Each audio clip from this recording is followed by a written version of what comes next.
여러분 안녕하세요. 67강입니다. 자, 오늘은요. 조심스럽지만은 꼭 얘기를 해야 되는 이제 많은 아마 농가마다 이제 이걸 고민하고 있거든요. 그래서 이제 문제가 이제 계속 발생하다 보니까 굉장히 그 고민들 하고 있는데 이 문제에 대해서 얘기할 건데요. 토양 환경에 큰 영향을 끼치는 반려 퇴비와 그다음에 토양 살린 유기물 활용에 대해서 말씀드리겠습니다. 지금 우리가 토양을 살리는 유기물 멀칭이 얘기하고 있지 않습니까? 그래서 이거를 한번 짚고 넘어가야겠다 싶어서요. 조심스럽지만 오늘 얘기를 시작하려 합니다. 자, 토양 살리기 30초입니다. 자, 유기물 멀칭 일곱 번째 얘기예요. 자, 제가 하나 부탁드리겠습니다. 지금 설문조사랄까요?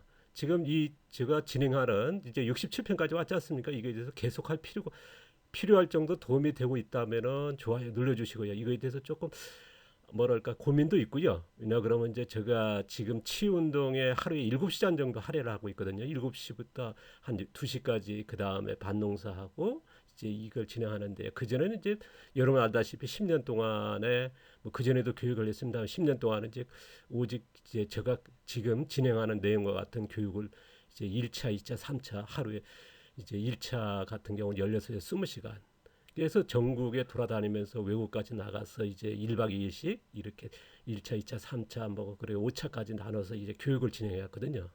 그러다 보니까 이제 많은 분들이 이제 시간을 내야 되고 1박 2일이니까 어떤 분은 뭐 3박 4일도 시간 내야 되는 이제 1박 2일 아침부터 시작하니까요. 그래서 이제 뭐 적지 않게 이제 돈도 들어갔죠. 어떤 분 같은 경우 뭐 5번, 7번씩 받은 분도 계시고 10번까지 받으신 분도 계시니까요. 그러니까 시간과 그 다음에 돈과 경제적인 그래서 모르겠습니다. 제가 이제 이게 그 맞는 얘기인지는 모르겠고 이런 내용이 저는 이제 제 경험을 얘기하고 있지 않습니까? 제가 지난 40년 동안 농부가 돼서 가진 거를 저는 이제 그 많은 그 우리나라 전역을 다니면서 배웠고요. 그 다음에 제일 처음에 우리나라 최고의 연구소에서 이런 처음에 배움도 시작해서 계속 뭐 저 혼자서 연구해서 모든 게 얻어진 건 아니거든요. 그래서 많은 분들이 도움을 해서 받아서 여기까지 왔고 그거를 공유하겠다. 왜냐 그러면 이제 너무 어려웠기 때문에 제가 20대 30대 거의 15년 이상을 배우는 데 집중을 했거든요. 이제 왜냐 그러면 이제 이런 제가 지향하는 농업의 방법을 거의 찾기가 힘들었기 때문에 그래서 수많은 곳을 찾아다녔고 수많은 농부님들 뭐 관련되신 분들 찾아뵈면서 거기서 이제 배우기도 하고 숙식도 하고 뭐 그러면서 이제 지금까지 왔기 때문에 그래서 지금의 제가 진행하는 내용이 도움이 되고 않는지 이제 좀 파악을 해야 되겠거든요. 그래서 좀 죄송스럽지만은 제가 필요하다 그러면 앞으로 계속 필요하다 그러면 좋아요 눌러주시기 바랍니다. 그리고 앞으로도 내용에서 이런 표시를 해주시면요 어떤 내용에 도움이 되고 있다 아니면 안 되고 있다 뭐 이런 왜냐 그러면 앞으로 진행될 게 뭐 200강 300강 있지 않습니까? 이제 진행을 해야 되거든요. 그래서 이런 게 좀 저한테 도움이 되지 않을까 싶어서 조심스럽게 이제 제안을 드리고 부탁을 드립니다. 자, 자연숲에 가면요 우리가 토양 표면층 이제 표토층 위에 제일 표면이 있지 않습니까? 지표층이라도 하고 이제 표면층이라 하는데 거기에 미생물, 동생물이 서식하는 이제 유기물층이 있지 않습니까? 이제 자 유기물층이 있고 그 다음에 표토층이 있고 심토층 그렇게 나누지 않습니까? 그래서 제일 위에 우리가 보면 낙엽이 떨어져 덮여져 가지고 거기에 미생물 사는 이런 환경이 유지되어 있거든요. 이거는 뭐 어느 토양이나 어디 가면 이제 그렇게 그 유지되고 있지 않습니까? 그래서 그게 자연수입이다. 그래서 살아있다라는 얘기인데요. 지금 우리나라 현대 농업 유기물 활용 방법을 보면요. 대개 보면 반려탭이 쓰지 않습니까? 유기일비로 이름만 다르지 부숙탭이 뭐 하지만은 이제 그 유기물 형태 자연 상태 유기물을 그 뭐랄까요 아미노화된 미생물에 의해서 쪼개지는 거죠. 그래서 이제 바로 작물의 흡수가 빨리 이제 그러니까 속결성 효과르죠. 이런 형태의 만들어진 탭이나 아니면 이제 톱과 최근에 보면 우드칩 같은 걸 이제 땅 속에 집어넣고 복토를 한다든가 그러면 보통적으로 뭐 토양 20cm 내외거든요. 그래서 그 반려탭 같은 건 미끄럼 해가지고 이제 전면경을 내서 그러면 이제 보통 20cm인데요. 그러니까 토양 20cm 표초층 노는 넣고 활용하는 농사가 이제 우리나라 그 대표적인 이제 농업이 됐거든요. 이거에 대해서 좀 얘기를 하려고 그러는데요. 저 앞서도 이제 얘기를 했지만은 우리가 이제 저희들이 왜 무경한 상태에서 유기물 멀칭 이거에 대해서 조금 이해를 돕기 위해서 그 다음에 이런 문제를 해결을 해야겠다 싶어 하시는 분들 되게 많거든요. 왜냐 그러면 이제 경반층분이 나오고 뭐 여러 가지 문제가 나오다 보니까 이제 이 내용을 이제 굉장히 중요하고 다뤄야겠다 다시 한번 합니다만은 저 퇴비나 유기물 같은 보통 아까도 얘기했습니다. 토양 20cm 활용하지 않습니까? 그래서 어쨌든 녹색혁명의 다수화는 되고 있거든요. 이거는 분명히 인정을 해야 됩니다.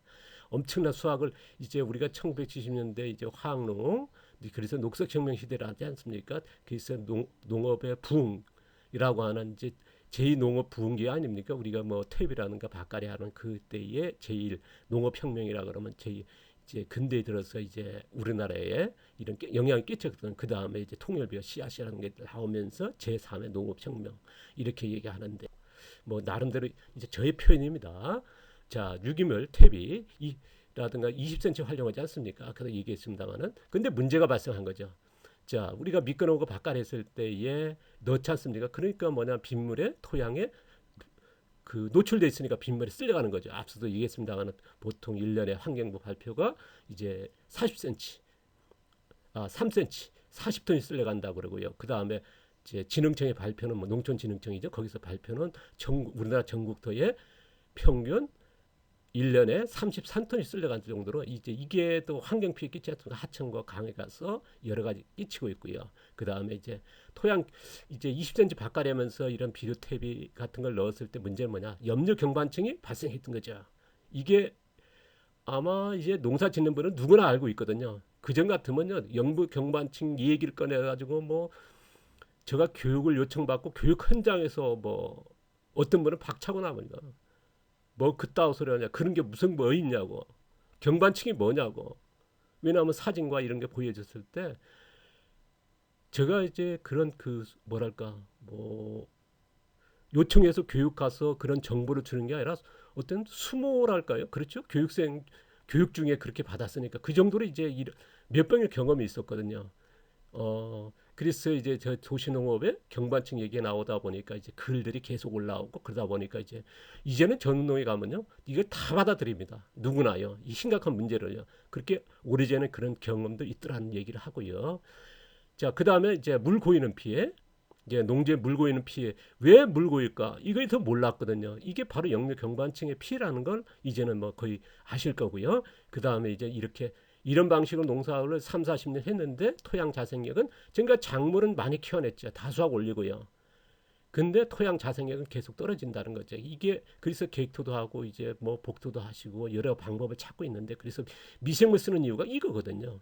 그런 또 유기물이 많이 넣으려고 하는 거고요. 왜냐 그러면 토양에 유기물이 있어야 되고 미생물이 있어야 되니까 이걸 이제 해결됐다면 그게 이제 유기물 넣고 뭐 미생물하게 이렇게까지 발전 안 했을 거거든요. 그래서 일반 농을 하시는 친환경 유기농에 왜 유기물 많이 넣어야 되고 뭐 미생물 넣으려고 하는 이유가 이거 여기 있는 거거든요. 그래서 이 얘기를 하는 거고요. 자, 우리가 보통적으로 아까 얘기했지만 퇴비야 밑거름 넣지 않습니까? 그래서 이제 뭐 유기물도 아까 땅속에 집어넣는 자연농에 보면 제가 앞서도 한번 얘기했습니다. 우리나라 대가로 이제 알려지신 것 같은 경우는 이제 무슨 나무 같은 것도 있지 않습니까? 나무 뭐 줄기 같은 것들 뭐 농삼 이제 지금 그런 찌꺼기 같은 걸 밑에 깔고 흙을 덮어서 이제 바깥에 안 하고 이제 무경 상태에서 그래서 자연 재배를 해가지고 유명하지 않습니까? 근데 그 땅 속에 이걸 넣은 거는 얘기를 안 했거든요. 그러니까 무투입이 되고 아무것도 안 하는 걸로 이제 됐는데 무투입에서 얘기해서도 이제 제가 앞서도 얘기했습니다. 어쨌든 일반적으로 이제 이렇게 유기물 안 넣고는 힘들다는 거는 아마 누구나 아실 겁니다. 근데 이제 방법이 다른다면 어쨌든 미끄럼 쓰는 거 그래서 경운 하죠. 보통 미끄럼을 쓰면 경운 하게 되는데 내라 그러면 이제 토양 20cm에 이제 골고루 들어가야 된다. 그래야 작물이 양분을 흡수한다. 제가 이제 또 하나 얘기했는데 아까 경반층 얘기에서도 했습니다만 이 유기물 멀칭 얘기할 때요. 저도 똑같이 이제 전원동 교육에 가서 이제 요청이 와서 교육을 진행할 때입니다. 뭐냐 그러면 딱 한 번 또 일어서 하시는 거예요. 거기서 보면 리더라는 그런 좀 분들이 있지 않습니까? 일어서 가지고 뭘 얘기하냐 그럼 토양 속에 이런 유기물이 들어가야지 뭔 소리 하냐고 그런 얘기 하시더라고요. 그래서 깜짝 놀랐습니다. 야, 대체 뭘 얘기를 해야 될지 토양 속에 유기물을 넣어야 된다는 게 이게 가져 있어요. 작물들에요. 이게 의외였거든요. 참 전업농을 하신다는 분이 그런 정보 그거를 주장한다는 거는 저는 이제 깜짝 놀랐거든요. 그래서 뭐라 그러면 농사 조금 짓는다는 분들이 모여서 저한테 교육을 요청했던 건데 그래서 뭐 뭐 그 요청하신 분들은 뭐 난리 났죠. 뭐 저한테 미안하게 하고 뭐 저는 이제 어쨌든 이거 시간을 떼고 그런 경험도 있습니다. 어쨌든 이제는 그런 일은 없죠. 토양 속에 꼭 집어넣어야 된다라고 하는 분은 없거든요. 근데 그전 같으면 이제 그런 사례들하는 거 참 안타까운데 이제는 변화가 돼 있으니까요. 자, 토양 유실. 자, 비가 왔을 때 아까 바깥에는 흙이 부드럽지 않습니까? 그러니까 퇴비가 이게 그 퇴비라든가 뭐 토양 속에 이제 미끄럼 놓고 토양을 바깥에서 다 들어가는 건 아니거든요.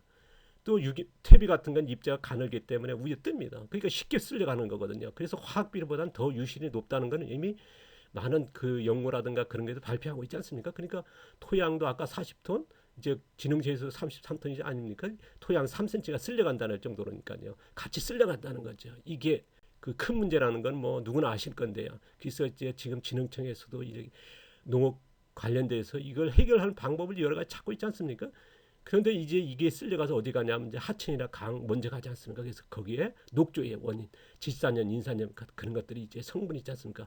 뭐 대도시에서 뭐 자동차라든가 여러 생활에 그런 쓸려가는 것도 있습니다만은 농업에 쓸려가는 건 분명한 거죠. 이제 이런 그다음에 적조, 그다음에 이제 갯놈 현상 이것도 이제 영향을 끼친다는 건 이미 이제 수많은 논문에서 발표되고 있고요.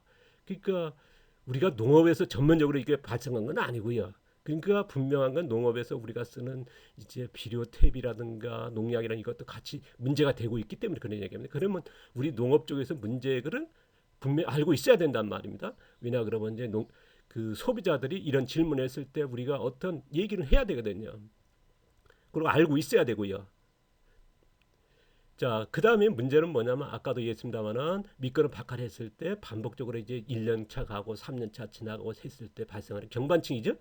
자, 아까도 얘기했습니다. 경반층에 대해서는 뭐 얘기도 못 꺼낼 정도 있으니까 저거 보시면 이게 사진이 2007년도입니다.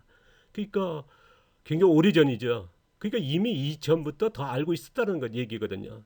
제가 이제 뭐랄까요, 농장하기 전에 이제 이렇게 많이 돌아다닐 때 벌써 그걸 인식해서 그런 얘기를 꺼내면 뭐 말도 못 꺼냈거든요. 이제 경반층이라는 용어가 정확히 나와 있지 않고요.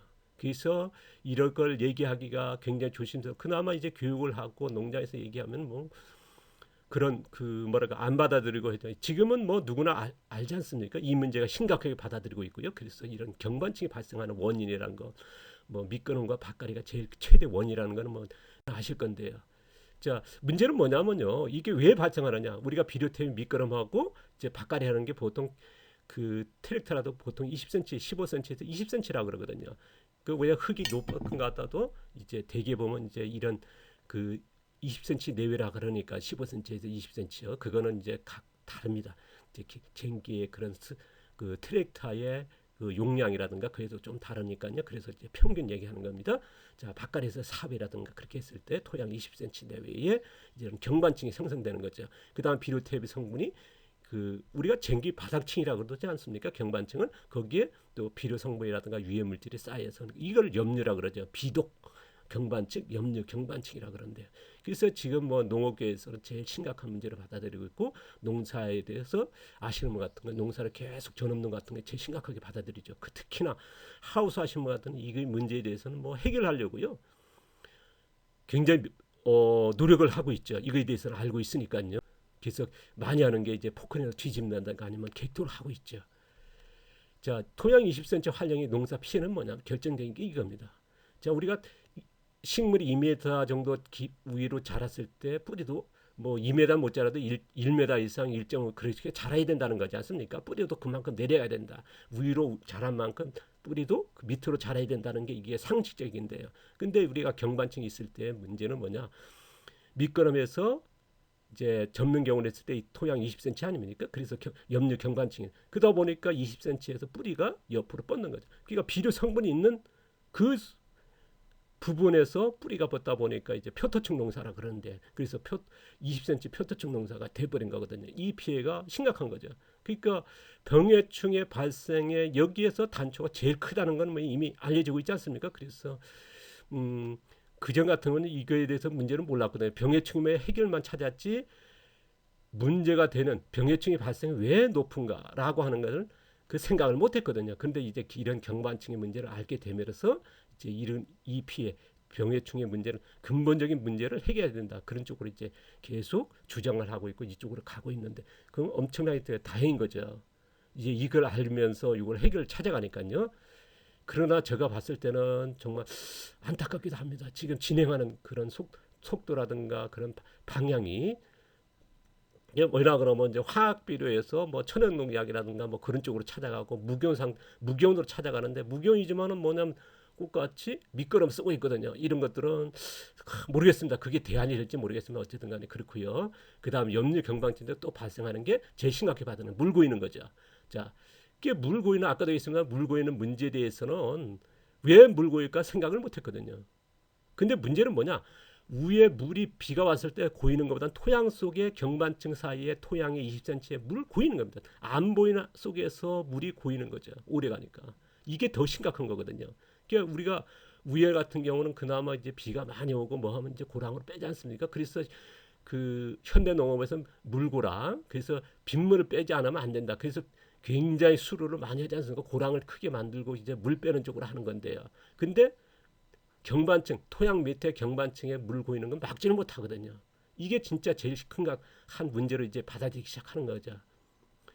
그러니까 어쨌든 간에 뭐랄까 진일보 한 건 맞습니다. 왜냐하면 문제를 찾아내는데 해결은요 문제를 찾아내는 거죠. 그러니까 해결 방법을 찾을 때에 제일 먼저 뭐냐 문제가 뭔지를 과학적으로 분석하는 게 해결을 찾아가는 단초라 보거든요. 근데 보면 제가 안타까운 건 뭐냐면요 병해충에 얘기를 하고 질문하는데 문제를 찾지는 않습니다.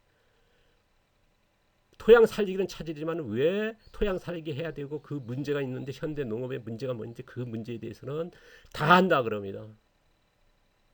그래서 그 알기 때문에 그러면 알았으면 해결되는 안 나오는 거죠. 그건 뭐냐면 정확히 모른다는 거거든요. 많은 분들 안타까워죠. 뭐 아시는 분도 많습니다만은 일부 제가 이제 그 표현이 그랬습니다만 어쨌든 간에 저희 생각이 이렇다라는 거 또 분명한 거는 이제 문제를 정확히 알 필요가 있다. 그래 해결을 하는데 굉장히 획기적이고 뭐랄까 과학적으로 접근할 수 있지 않나는 게 저희 의견인데요. 자 우리가 보통 이제 두둑과 고랑을 만들지 않습니까? 아까 경반층 바깥에 계속 생겼을 때 경반층이 있을 거고요.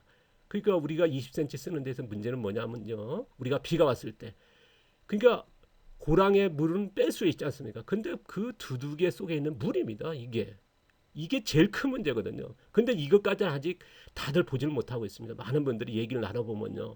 근데 이제 이런 글들도 제가 찾아보면요. 이거까지 생각을 못하고 있는데 오늘 얘기는 이 얘기거든요. 이 얘기와 멀칭의 방법, 유기물을 쓰는 방법인데요. 어쨌든 이거는 이제 부수적으로 알려드리는 거니까 이거에 대해서 좀 심각히 받아야 된다. 그리고 식물이 심게 되면 뭐냐. 뿌리가 있고 그 다음에 물이 더 힘들어지거든요. 그래서 이렇게 됐을 때에 고랑이 물은 어쨌든 빼고 물이 흘러가서 뭐 아까도 했지만 빗물을 다 빼지 않습니까? 그러니까 빗물을 유실시키는 내 밭에 내린 빗물은 어쨌든 유실되는 겁니다. 그러다 보니까 농약과 이런 성분들 제초제 뭐 같이 쓸려가지 않습니까? 그래서 녹조나 적조 일으키고 그다음 농업은 홍수 조절 능력이 있는데 지금은 홍수를 유발시키는 가정시키는 역할이 되고 있거든요. 빗물을 다 그전 가뒀지 않습니까? 외전기 바깥에 있던 그 능선을 따라가 있기 때문에 물을 다 가뒀거든요. 고랑마다 댐이 역할돼 있으니까.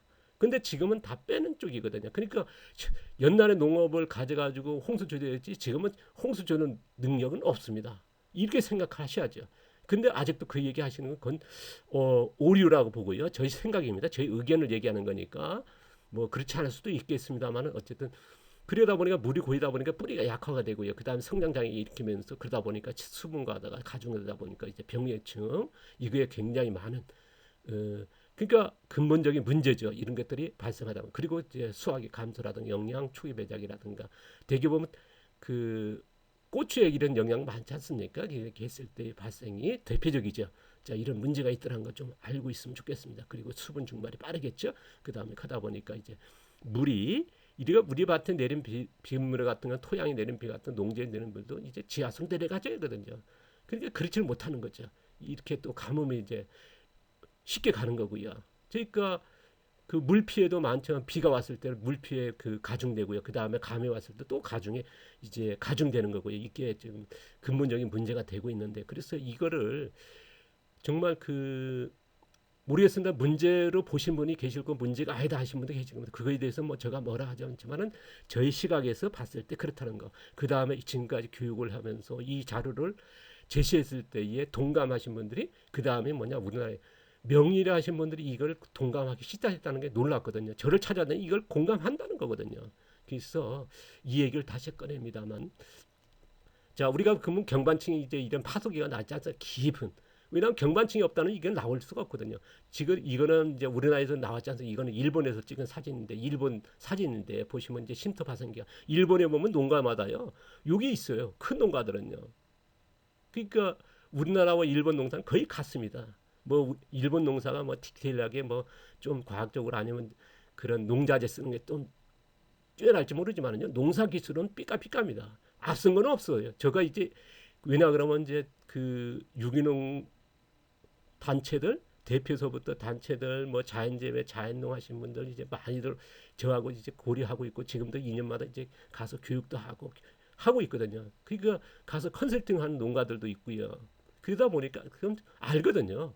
그리고 제가 이제 농사 시작할 시기쯤에 초창기에 벌써 거기서 거의 2년 반 동안 일본에 체류하면서 자연치유 공부할 때 여기 있었거든요.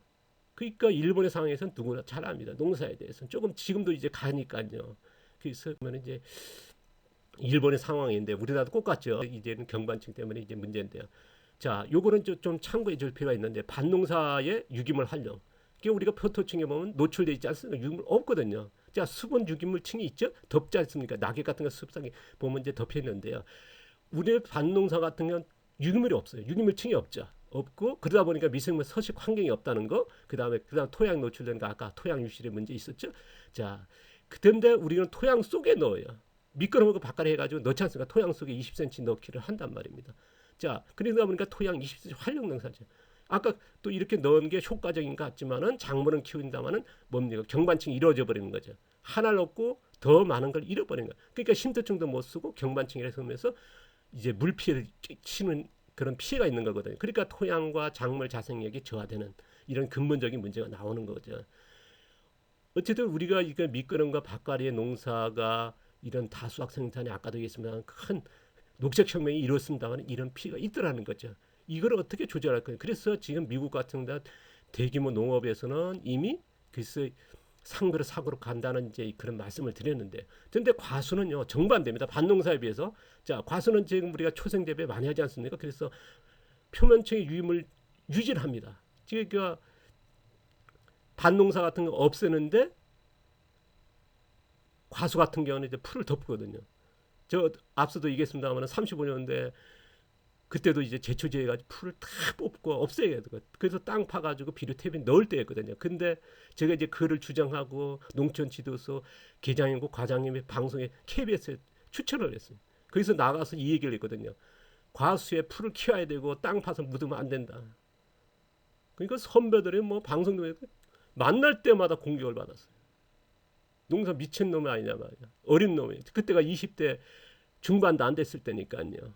자, 어쨌든 간에 지금은요. 굉장히 변해서 표면층에 유기물층을 유지하죠. 이제 초생재배 하니까 녹비작물 이제 쓰러뜨려서 자연적입니다만은 그래서 미생물 서식 환경을 만들거든요. 근데 문제는 뭐냐? 토양 자생력은 높아지는 않다는 거죠.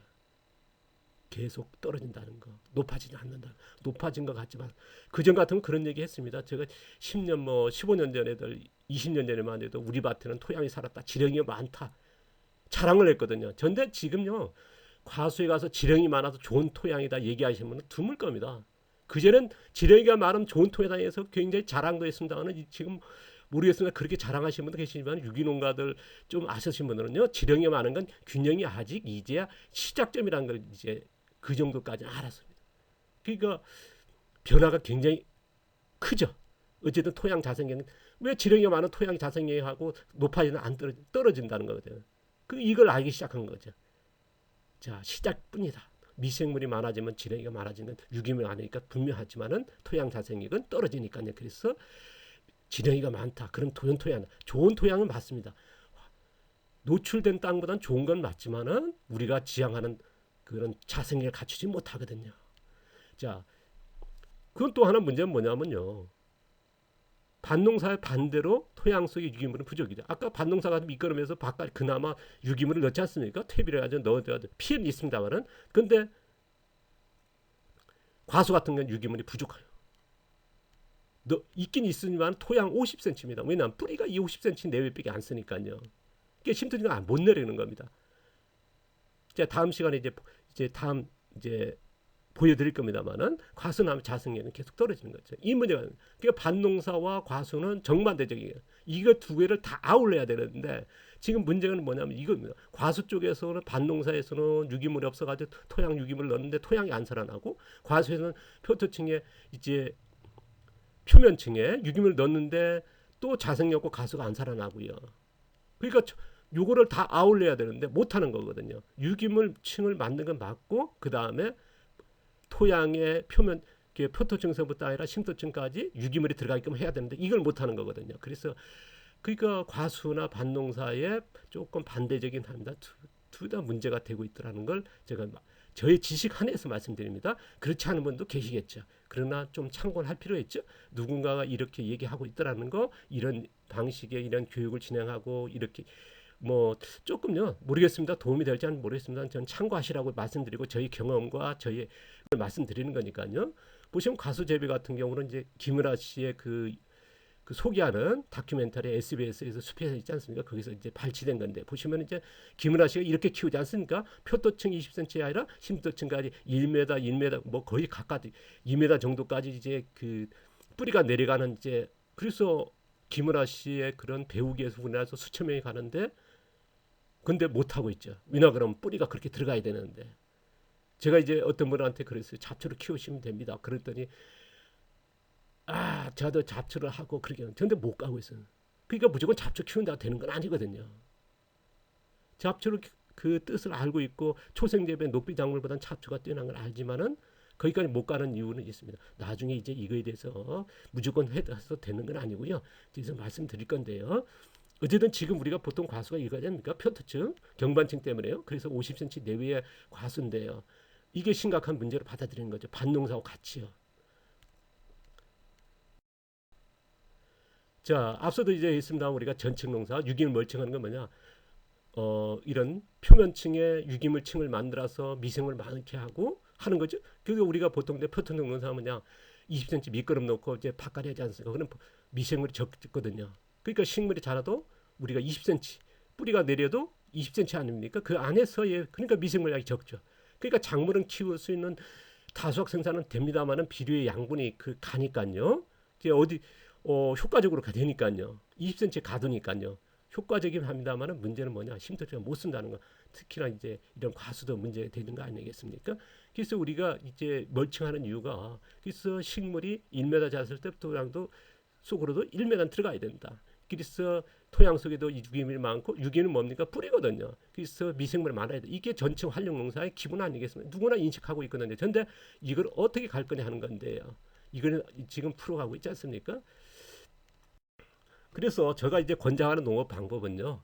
지금 우리가 보통 2그룹 농사하지 않습니까? 2그룹에 이런 저는 이제 4그룹을 지정하고 4그룹, 5그룹이죠. 근데 5그룹은 어려우니까 보통 4그룹 했으면 좋겠다는 얘기를 하는데요. 자, 무기온 상태 유기물이죠. 보통 이거는 밑거름과 이제 전면경원하는 농사고요. 그래서 2그룹 화학농보다는요. 그래서 4그룹에 화학농했으면 좋겠다. 지금 우리가 화학농하면 이제 농약을 몇 배 뿌리고 무슨 거 그렇게 나와 있지 않습니까? 그것보다는 내 밭에 가면서 농사 지면서 뿌렸으면 좋겠다. 웃거름을 했으면 좋겠다. 한 게 4그룹입니다. 밑거름이 아니라 4그룹은 웃거름입니다. 농약도 무조건 방장일 게 아니라 지금은요 농약이 언제 벌레가 어떤 식으로 발생하고 어느 시기에 있다 그런 건 나오거든요. 예찰이 되고 있습니다. 이제는 과학이 발달했기 때문에요. 현미경이 나왔기 때문에 그래서 이런 것에 따라서 예측하면서 농약도 뿌리고요. 자, 친환경도 마찬가지 2그룹보다는 4그룹 갔으면 되겠다. 자, 유기농도 2그룹이 아니라 4그룹 갔으면 토양을 살려서 유기를 멀칭하면서 자, 아까도 얘기했지만 농약이 보통 보면요 유기농 하신 분이 명인들이 그럽니다. 하우스 하신 분이 열흘 단위로 계속 뿌린다. 그러니까 어떤 분은 또 다음에 나오신 분의 명인이 자기는 일주일 단위에 뿌리니까 더 박수 치더라고요. 선제적 방제를 하지 않으면 잡지 못하는. 그게 아니라 저는 4그룹의 유기농 왜 해야 되느냐. 예측을 해서 그때그때 맞는 필요 없는 데 계속 뿌리거든요. 그러니까 토양에 살 수는 없는 거거든요. 살아나질 않거든요. 그래서 이런 것보다는 예측하면서 농사를 지었으면 좋겠다 하는 게 저희 의견이고요. 그래서 천연농약 교육을 이런 교육을 하기 전에 이제 그 제안을 했었습니다. 뭐냐면 그런 교육을 하시는 분들한테요.